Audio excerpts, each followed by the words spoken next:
قرآن کریم نگاهش به انسان اینه که میفرماد غیر خدا رو عبادت نکن. آقا حالا کی خواست عبادت بکنه؟ میفرماد همه.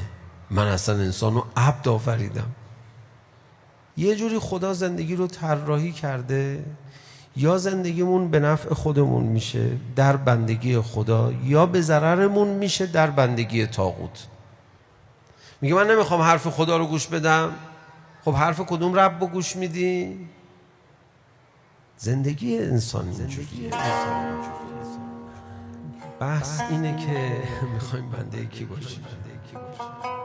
بحث این نیست که اصلا میخوایم بنده باشیم. یا نه. در سوره حمد ما اینجوری میگیم ایاک نعبدو، من فقط تو رو میپرستم، کس دیگر رو نمیپرستم. شما وقتی میخوای بیای بگی خدایا من تو رو عبادت میکنم، کافی نیست بگی من تو رو عبادت میکنم. باید بگی خدایا من فقط تو رو عبادت میکنم، کس دیگر رو عبادت نمیکنم. مگه بنا بود کس دیگر رو عبادت بکنیم؟ خب بله دیگه، بحث همینه. خدا رو بنده نباشی بنده کی هستی؟ مثلا این آیه قرآن رو ببینید، میفرماد اتخذوا احبارهم و رهبانهم اربابا من دون الله. اینا احبار و رهبان رو رب گرفتن. نه اینکه فکر کنید اینا پرستیدن، بهشون سجده کردن، نه، حرفشون رو گوش کردن. خدا میفرماد پس این خدای توه. چرا حرفش رو گوش کردی؟ اطاعتش کردی، خدای تو شده، تو عبدش شدی. و جالب آثار عبد هم درش ظاهر میشه ها.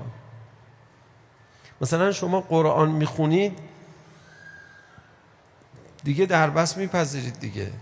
اونم BBC گوش میده دربست میپذیره. اونم صدای آمریکا میشنوه دربست گوش میده، میپذیره، اعتماد میکنه. بهش میگی نه، میگه دلیل بیار. خب پس چرا از اون دلیل نخواستی؟ دیدید کسی که عبد خداست به خدا اعتراض نمیکنه؟ کسی که عبد خدا نیست چقدر راحت به خدا اعتراض میکنه؟ اعتراضایی که به خدا میکنن چیه؟ خیلی بعضا اعتراضهای به ظاهر معقولی هم هست. میگه چرا اینو فلج به دنیا آوردی؟ هرچی بگی بابا حالا اینو فلج به دنیا آورده، همینقدر ازش انتظار داره، قبول نمیکنه. هرچی بهش بگی بابا اینو فلج به دنیا آورده، حتما یه نعمات جایگزین داده، اصلا دعوا میکنه، اعتراض میکنه. خدای کو عدالتت؟ یا مشکلات خودشو گاهی از اوقات گردن خدا میندازه. بابا این مشکلاتو که دیگه خودت ایجاد کردی، خواهش میکنم. اونا رو هم گردن خدا میندازه، به خدا اعتراض میکنه. اونی که عبد طاغوت میشه نسبت به طاغوت اعتراض نمیکنه، طاغوت داغونش میکنه، لهش میکنه، اعتراض نمیکنه. الان بعضی از این غرب زده ها رو که آمریکا رو کد خدای جهان مثلا میدونن، میگن باید با کد خدا ببندیم، میبری اینا رو بهشون میگی که آقا همین انگلیسی های خبیث باعث شدن 9 میلیون نفر تو ایران عمدی با قحطی از بین رفتن. نمیبینه. شما فکر کن ناراحت میشه؟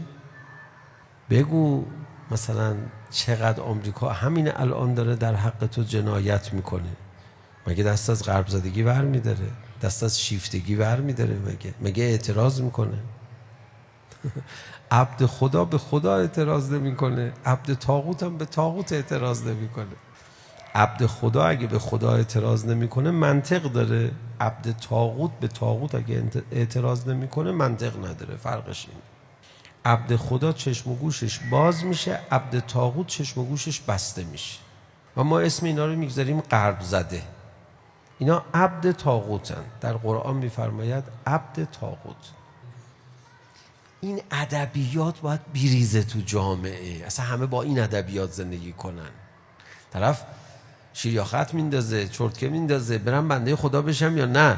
همین، این غلطه. به این بنده خدا بشی یا بنده غیر خدا؟ اینو بگو. میگه من نمیخوام حرف خدا رو گوش بدم. خب حرف کدوم رب رو گوش میدی؟ زندگی انسان اینجوریه.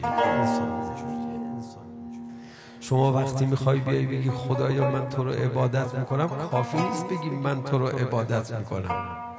باید بگی خدایا من فقط تو رو عبادت میکنم، کس دیگر رو عبادت نمیکنم. فقط تو رو عبادت میکنم، کس دیگر رو عبادت نمیکنم.